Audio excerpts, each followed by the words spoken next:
In today's video, I'm going to teach you how to record invoice payments in QuickBooks Online.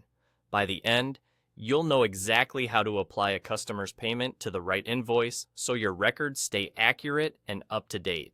Start by opening QuickBooks Online and looking at the left navigation menu. Click on Sales.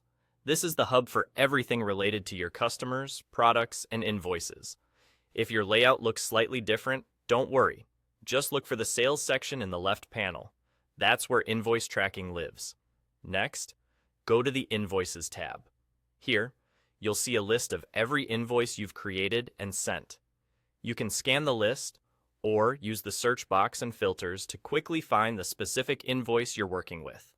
This page also shows helpful statuses like open, overdue, or paid, which makes it easier to confirm you're applying a payment to the right document. When you've located the correct invoice, click Receive Payment on that Invoices row.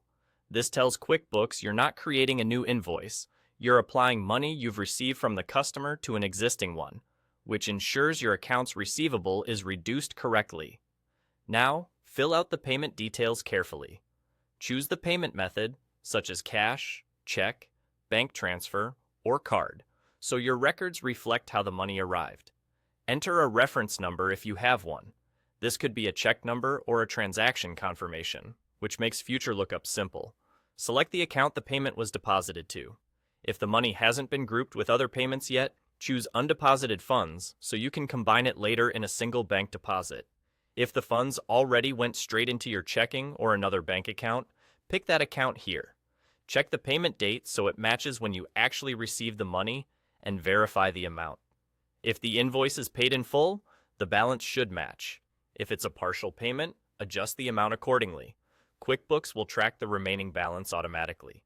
You can also add a short memo for context, like the payer's reference or any notes. Once everything looks good, click Save and Close. QuickBooks will update the invoice status, mark it as paid or partially paid, and reflect the deposit in the account you selected. And there you go. The invoice payment is successfully recorded. As a final tip, always double-check the invoice number, payment date, and deposit account before saving to avoid duplicates or misapplied payments. If you spot a mistake later, you can reopen the invoice and edit the payment to correct it.